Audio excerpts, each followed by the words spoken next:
अभद्रता, दिल छू लेने वाली कहानी। संजना आज बेड पर लेटी पड़ी थी। उसे महीने के उन दिनों में न जाने क्या हो जाता था। पूरे शरीर में सुस्ती, दर्द, चक्कर आना, ये सब तो आम बात हो जाती। ऊपर से उसे चिढ़नी इतनी होती थी कि पूछो ही मत। आज संजना की ननंद भावना भी आने वाली है। वह संजना के पति राहुल से बड़ी है, इसलिए घर में उसकी ज्यादा चलती है। सासू माँ सरला जी भी अपनी बेटी की हर बात को तुरंत पूरा करती थी। दरवाजे की घंटी बजती है। भावना दीदी मायके पहुंच गई। अब शुरू होगा संजना की सासू माँ का पुत्री पुराण। सरला जी चिल्लाते हुए संजना के कमरे में जाती हैं और बड़बड़ाना शुरू कर देती हैं। बहू, क्या है ये सब? क्या यही संस्कार दिए हैं तुम्हारे माँ बाप ने? तुम्हें दिखता नहीं कि भावना आई हुई है? यहाँ बिस्तर मत तोड़ो, जाओ चाय नाश्ते का प्रबंध करो। बेचारी मेरी बेटी इतनी गर्मी में भी अपनी माँ से मिलने आ रही है और तुम्हें जरा भी लाज शर्म नहीं कि उठकर भावना के पैर छू लो। हाय रे किस्मत, पता नहीं आजकल की बहू को बस अपने कमरे में घुसने का बहाना चाहिए। कहती हुई सरला देवी कमरे के दरवाजे तक पहुंचती हैं। संजना अपना पल्लू संभालते हुए उठती है और कहती है, उठ रही हूँ माँ जी, सुबह से चक्कर आ रही थी। सरला जी ने कहा, ज़्यादा नाटक ना दिखाओ संजना, खूब समझती हूँ ये सब बहुओं के चोचले। पर याद रखो, ये सब बहाने मेरे साथ नहीं चलेंगे। शाम तक दामाद जी भी आ जाएंगे। उठो, अब हद है बिल्कुल। संजना जान चुकी थी कि अब कुछ भी कहने का कोई फायदा नहीं। सासू माँ वही समझेंगी जो वह समझना चाहती हैं। चलो छोड़ो। वह उठ जाती है। जैसे तैसे सिर पकड़ते वह उठती है, सर पर पल्लू रखकर बाहर आती है और भावना दीदी के पैर छूती है। भावना ने भी कोई कमी नहीं छोड़ी और ताने का एक बाण चला ही दिया। क्यों भाभी, नींद पर काबू नहीं रहता क्या? मायका नहीं है ये तुम्हारा? 6 महीने हो गए तुम्हें अपने ससुराल में। अब तो समय से सोया जागा करो। सब चुपचाप सुनती रही। बोल भी क्या सकती थी? नई बहू को बोलने का अधिकार थोड़ी ही है, वह भी ननंद और सास के सामने। वह मुस्कुराई और अंदर चाय बनाने चली गई। वहाँ खड़ी रहकर भी क्या फ़ायदा होता? चाय के बाद दोपहर का खाना भी उसे अकेले ही बनाना था, क्योंकि सासू माँ के अनुसार सिर्फ 2 रोटियां ही तो बनती हैं। बाकी का खाना तो यूं ही बन जाता है। संजना के सिर में दर्द इतना था कि उसे दवाई लेनी पड़ रही थी। सब काम खत्म कर खाना पीना करके उसने रसोई साफ की और सीधे अपने कमरे में चली गई। कमरे में जाते ही बिस्तर पर गिर पड़ी। पर घर में ननंद आ जाए और बहू अपने कमरे में सोई रहे, ये तो सास को कभी गवारा नहीं होता। सरला जी फिर बड़बड़ाते हुए उसके कमरे में आ गई और बोली, शाम के लिए कुछ नाश्ता बना देना, दामाद जी आने वाले हैं। बहू, सुना तुमने? सो मत जाना चादर तान के। मैं और भावना यहीं पास के मार्केट में जा रहे हैं, जल्दी ही लौट आऊंगी। उसने उठकर दरवाज़ा बंद किया और वापस आकर लेट गई। सोचा कुछ देर आराम कर पकोड़े बना दूंगी शाम की चाय के साथ, ठीक रहेगा। जैसे ही उसकी आंख लगी तब से किसी ने डोरबेल बजाई। उसने देखा तो जीजाजी आए हुए थे। उसने दरवाज़ा खोला और अंदर चली गई। जीजाजी अंदर आए, बैठे और फिर भावना को आवाज़ दी तो संजना ने बताया वह माँ जी के साथ मार्केट गई हैं। कमल ने कहा, आप क्यों अंदर छुप रही हैं? बाहर आ जाइए। ये पर्दा प्रथा माँ के सामने ही करें, अभी ज़रूरी नहीं है। उसने मना किया कि नहीं, मैं यहीं ठीक हूँ, मैं चाय बना देती हूँ। कमल जी ने कहा, चाय तो रोज़ ही पीते हैं, कुछ बेस्वाद सा हो गया है। आज तो कॉफ़ी पीने का मन हो रहा है, बिल्कुल फ्रेश कॉफ़ी। जी मैं अभी बनाकर लाती हूँ। मैं कॉफ़ी लेकर बाहर आई, सर पर पल्लू और हाथों में ट्रे लिए। उसने ट्रे टेबल पर रखी और अंदर जाने लगी तो कमल जी ने कहा, लगता है कि आपको किसी ने बताया नहीं क्या कि अपने से बड़ों के पैर छूने चाहिए। वह वापस आई और पैर छूने लगी। झुकी तो कमल जी ने उसकी पीठ पर हाथ फेरते हुए कहा, खुश रहिए हमेशा। उसे कुछ ठीक नहीं लगा यूँ कमल का उसकी पीठ पर हाथ फेरना। उसने सोचा शायद गलती से हाथ लग गया होगा। उसने पकोड़े के लिए प्याज काटना शुरू कर दिया। चलो फिर शाम के खाने में आलू के पराठे भी बनने थे, इसलिए उसने आलू उबलने के लिए रख दिए। नहीं तो सासू माँ आते ही उसे 4 बातें फिर से सुना देगी। गैस ऑन कर दी तभी अचानक उसे ऐसे लगा जैसे कोई पीछे खड़ा है। वे पलटी तो देख पीछे कमल जी खड़े थे। वे घबराहट में आंचल ठीक करते हुए लड़खड़ाती आवाज में पूछ बैठी, आप यहाँ? क्या चाहिए आपको? बता दीजिए, मैं ले आती हूँ। कमल मुस्कुराते हुए और पास आ गया और बोला, नहीं, मैं तो बस देखने आया था कि क्या चल रहा है। और बताइए, कैसा चल रहा है ससुराल में? राहुल आपको खुश तो रखता है ना? बात करते करते कमल ने अपने हाथों को बढ़ाकर उसकी कलाई को पकड़ लिया। उसने झट से हाथ पीछे खींच लिया। उसे समझ में आ गया था कि इस आदमी के इरादे नेक नहीं है। वे फिर से बोले, वैसे राहुल आपको कैसे खुश रखेगा? दिन भर तो ऑफिस में ही रहता है, ऊपर से उसके ये टूर। आए दिन उसे कहीं ना कहीं जाना ही होता है। पर हमें देखिए, हमें एक बार कोई मुस्कुरा कर कह तो दे कि ज़रा रुक जाइए आज। तो हमारे पैरों की इतनी हिम्मत ही नहीं कि वे बाहर का रुख भी करें। यकीन ना हो तो आप ही कहकर देख लीजिए। जिस तरह कुकर अपने अंदर उबलते आलू की गर्मी को बर्दाश्त नहीं कर पा रहा था और सीटी देने के लिए व्याकुल था, ठीक उसी तरह उसका दिल भी उबाल मार रहा था। वह पूरी कोशिश कर रही थी कि अपने अंदर उफनता तूफान को रोक सके, क्योंकि ससुराल के रिश्तों में बहू को जवाब देने का ही हक कहाँ होता है। फिर भी वह रूखे शब्दों में बोल पड़ी थी, मुझे शौक नहीं है किसी को रोकने का। आप जाइए और बाहर गेस्ट रूम में बैठिए, माँ जी और दीदी भी आते ही होंगे। बड़ी शातिर मुस्कान के साथ वह बोला कि लगता है आप माँ जी और भावना से डर रही हैं। हाँ हाँ, चिंता नहीं करिए, वह बुरा नहीं मानेंगे। हमारा तो रिश्ता ही मजाक का है, ये तो आप भी जानती हैं। उफ, ये जो आपकी रेशमी जुल्फ़े हवा के साथ उड़कर बार बार आपके चेहरे पर आ रही हैं, लगता है आपको बहुत परेशान कर रही हैं। रुकिए, मैं इन्हें आपके गालों से दूर कर देता हूँ।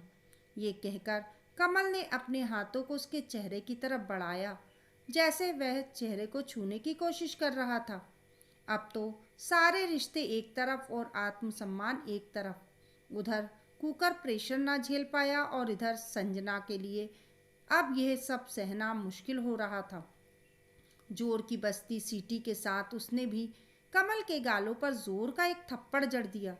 लाल लाल बड़ी आंखों के साथ लंबी सांसें भरती रुद्र रूप का जीता जागता उदाहरण लग रही थी वह। कमल को धक्का दे दिया। कमल ने गाल पर हाथ रखते हुए गुस्से में अपना सामान उठाया और बाहर निकलने के लिए हुआ। वे घर के बाहर जैसे ही निकलने वाला था कि ननंद भावना और सरला जी दोनों पहुंच गए। सासू माँ ने कहा, अरे दामाद जी, बाहर कहाँ जा रहे हैं? चलिए आइए, आपने शाम को आने को कहा था तो हम थोड़ा बाहर चले गए थे। भावना अपने पति कमल को खुशी से अपनी चीज़ दिखाने लगी। वह सामान दिखाने के साथ बातें भी करती जा रही थी। ये देखो कमल, माँ ने मेरे लिए ये अंगूठी ली है, कितनी सुंदर डिज़ाइन है इसकी। और ये पायल भी देखो, कितनी सुंदर आवाज़ है इसकी। छम छम छम की आवाज़ से पूरा घर ही गूंज पड़ा था। भावना ने सच ही तो कहा था, पूरा घर गूंज तो रहा था, पर घुंघरू से नहीं बल्कि उस जोरदार थप्पड़ से जिसकी आवाज़ सिर्फ कमल को ही सुनाई दे रही थी। कमल ने भावना के हाथ से पायल ली और दूर फेंक दी। वह अपनी पत्नी भावना से गुस्से से बोला कि भावना, अगर तुम चाहती हो कि तुम्हारी गृहस्थी बनी रहे तो अभी के अभी इस घर से सारे नाते तोड़कर मेरे साथ चलो, वरना पड़ी रहो यहीं जिंदगी भर के लिए। भावना कमल की बातें सुनकर हतप्रभ थी। उसने कमल से पूछा, आखिर हुआ क्या है? आप ऐसी बातें क्यों कर रहे हो? सरला जी की भी सांस अटक गई थी। बेटी का घर उजड़ने के नाम से ही उनकी चिंता बढ़ गई थी। वे हाथ जोड़कर अपने दामाद कमल से कहने लगी, अगर कुछ गलती हुई है तो हमसे बताइए बेटा जी। आप कुछ कहेंगे तो ही पता चलेगा ना। ज़रूर ये संजना ने ही कुछ किया होगा। अभी नादान है, बुरा मत मानिए। आप आइए ना, बैठिए, मैं अभी चाय बनवाती हूँ। नहीं पीनी मुझे चाय। उसके हाथ का कुछ छूना भी पाप है मेरे लिए। पता नहीं राहुल ने क्या देखकर पसंद किया था इस औरत को। ना बात करने का ढंग है, ना कोई सलीका है। इसके माँ बाप ने भी कुछ नहीं सिखाया। कहाँ से ढूंढ लाई आप ऐसी गिरी हुई औरत को? आपको पता भी है इसने क्या किया? मुझे बहाने से अपने पास बुलाया और उल्टी सीधी बातें करने लगी। मैंने इसे समझाया कि ऐसी वाहियात बातें मुझसे मत करो, तो इसे इतना गुस्सा आया कि इसने मुझे तमाचा जड़ दिया। हाय राम, क्यों रे संजना, दिखा दी ना तूने अपनी औकात। निकल बाहर, कहाँ मुंह छुपाए बैठी है। सल्ला जी ने बिना कुछ जाने संजना पर चिल्लाना शुरू कर दिया। दोनों माँ बेटी का पारा सातवें आसमान पर चढ़ गया था। वे दोनों गुस्से में तमतमाती हुई उसके कमरे में आईं। पहले ननंद भावना अंदर गई और खींचकर उसे बाहर ले आई।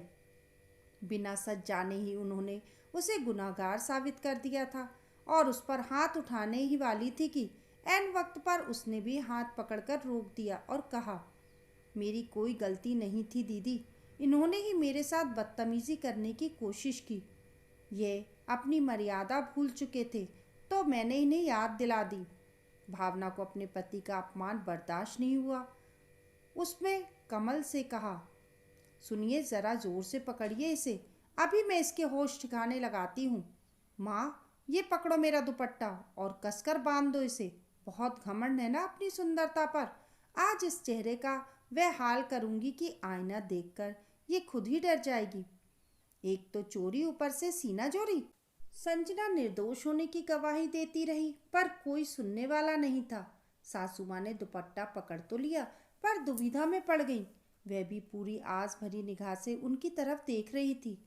सासू माँ उसके निर्दोष आंखों को अच्छी तरह पढ़ रही थी, पर माँ का कलेजा क्या करता। माँ को तो अपने ही बच्चे हमेशा सही लगते हैं। वह डगमगाते कदमों से धीरे धीरे संजना की तरफ बढ़ ही रही थी कि तभी उसके पति राहुल घर पहुंच गए। उन्होंने देखा कि उसके जीजाजी ने उसकी पत्नी के दोनों हाथों को कसकर पकड़ा है और उसकी दीदी उसका पूरा साथ दे रही हैं।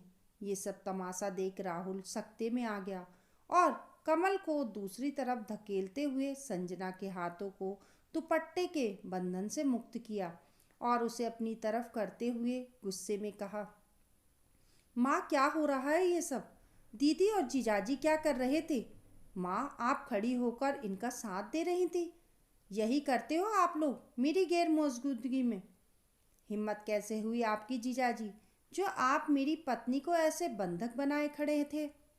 सरला जी अवाक सी खड़ी रह गई और भावना ने आंख दिखाते हुए कहा, वाह भाई, पत्नी प्रेम में इतना बह गया कि कुछ और नहीं दिखता।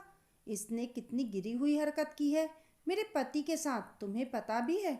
भावना ने फिर सारी बातें दोहरा दी जो कमल ने उसे बताई थी। भावना दीदी की बात सुनकर राहुल ने संजना की तरफ देखा और पास आकर उसका हाथ थाम लिया और कहा, तुम चिंता ना करो संजना, मैं अच्छे से जानता हूँ तुम तो सपने में भी ऐसा नहीं कर सकती। फिर वह अपनी माँ की तरफ मुड़ा और बोला, माँ, आप तो जानती हो ना जीजाजी का स्वभाव, इन्हीं सब हरकतों की वजह से कई बार पिटते पिटते बचे हैं ये। और दीदी, क्या तुम्हें नहीं पता इनकी असलियत? राहुल, मैं सब समझ रही हूँ। संजना ने तुम्हें अपनी सुंदरता से मोह लिया है। बहुत घमंड है इसे अपनी सुंदरता पर, बहुत अहंकार है इसे अपने ऊपर। भावना ने चिढ़ते हुए कहा। इतना सब सुनकर ये बातें संजना के बर्दाश्त से बाहर थीं। वह बोली, बस दीदी, आपको जो मन करे आप कहे जा रही हैं। मैं स्वाभिमानी हूँ, अहंकारी नहीं। आपको आत्मसम्मान और अहंकार में फ़र्क समझ आता है? नहीं ना, मैं बताती हूँ आपको। अहंकारी वह होते हैं जो अपनी प्रत्येक चीज़ पर घमंड करते हैं, उन्हें ही श्रेष्ठतम समझते हैं और दूसरों की चीज़ों को तुच्छ या हीन, जैसा कि आप अपने पति के बारे में सोचती हैं। कई ऐब होने के बाद भी यही आपके लिए सर्वोपरि हैं और अपने अहंकार की वजह से ही आप आक्रामक होती जा रही हैं। और स्वाभिमानी वह होते हैं जो अपनी चीज़ पर गर्व करते हैं, उन्हें श्रेष्ठ समझता है और दूसरों की भी इज्जत करते हैं। वह तुलना में लीन होकर बिना सही गलत जाने कोई भी फैसला नहीं लेता है। वह सही चीज़ों को सही से देखते हैं और गलत को सुधार कर सही करने की चेष्टा रखते हैं। आप ही सोचिए, कौन स्वाभिमानी और कौन अहंकारी? आपने तो सच तक जानने की कोशिश नहीं किया और नतीजे पर आ पहुंची। इनसे पूछिए ये क्यों आए थे किचन में, पैर छूने की शिकायत कर मेरे पीठ को छू रहे थे। उनकी बुरी नीयत थी, कभी हाथ तो कभी गाल। कैसे सहन करती मैं? आप ही बोलिए। मेरे पति मुझे खुश रखते हैं या कैसे भी रखते, इनका क्या मतलब है? सब कुछ बर्दाश्त है, पर कोई भी मेरे आत्मसम्मान पर उंगली उठाइए कतई नहीं। एक थप्पड़ तो बहुत कम था उनके लिए। अभी कहाँ दिमाग ठिकाने आया होगा इनका। भावना दीदी, आपको बहुत शौक है ना दिमाग सही करने का, तो इनका दिमाग क्यों नहीं सही किया आपने? किस बात का इंतज़ार कर रही थी? बोलिए। मैं सब कुछ सहन कर सकती हूँ, पर अन्याय और गलत बर्दाश्त नहीं कर सकती। कई लोगों की भाषा में अभद्रता होती है, छलावा होता है, लेकिन ज़रूरी तो नहीं कि हम भी उनकी तरह ही बने। पर चुपचाप अभद्रता को सहन करना भी सही नहीं है।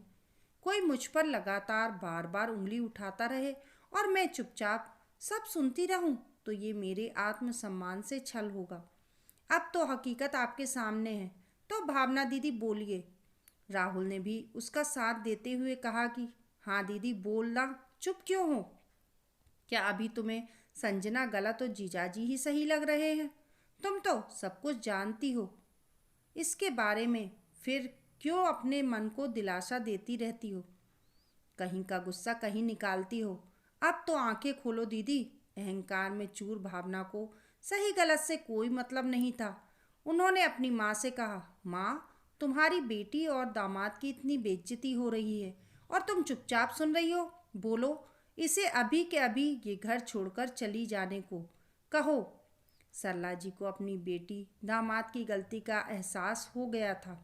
उन्होंने अपनी बेटी भावना से लंबी सांस भरते हुए कहा कि घर छोड़कर तो तुम दोनों को जाना चाहिए। भावना, गुनाह दामाद जी ने किया है, संजना ने नहीं, इसलिए सजा दामाद जी को मिलनी चाहिए और ये घर छोड़कर तुम दोनों जाओगे। मैं ही बेटी के प्यार में अंधी होकर दामाद जी के गलत होने पर भी तुम्हारा साथ दे रही थी।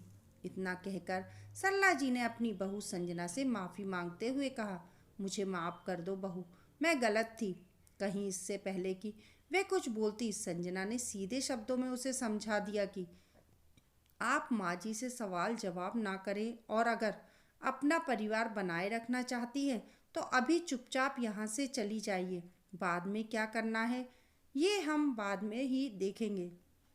अभी आपका जाना ही बेहतर होगा, हमारे लिए भी और आपके लिए भी, क्योंकि मैं चाहूँ तो इन्हें गिरफ्तार भी करवा सकती हूँ और मेरा दिल भी मुझे इस बात की पूरी इजाज़त देता है, क्योंकि स्वाभिमान को किसी का डर नहीं होता है। अहंकार तो एक दिन घुटने टेक ही देते हैं, पर स्वाभिमान पूरी जिंदगी हमारी शान बनकर हमारा सर ऊंचे किए रहता है। जो अहंकार में चूर है उसे कहाँ कुछ समझ में आता है। भला अपना समूह लेकर भावना और कमल दोनों वहाँ से चले गए। इस कहानी को लेकर आप लोगों की क्या राय है, हमें कमेंट करके ज़रूर बताइए। कहानी पसंद आने पर लाइक और शेयर करें। ऐसी ही अच्छी अच्छी कहानियों के लिए चैनल को सब्सक्राइब करना ना भूलें। मिलते हैं फिर एक नई कहानी के साथ, तब तक के लिए नमस्कार।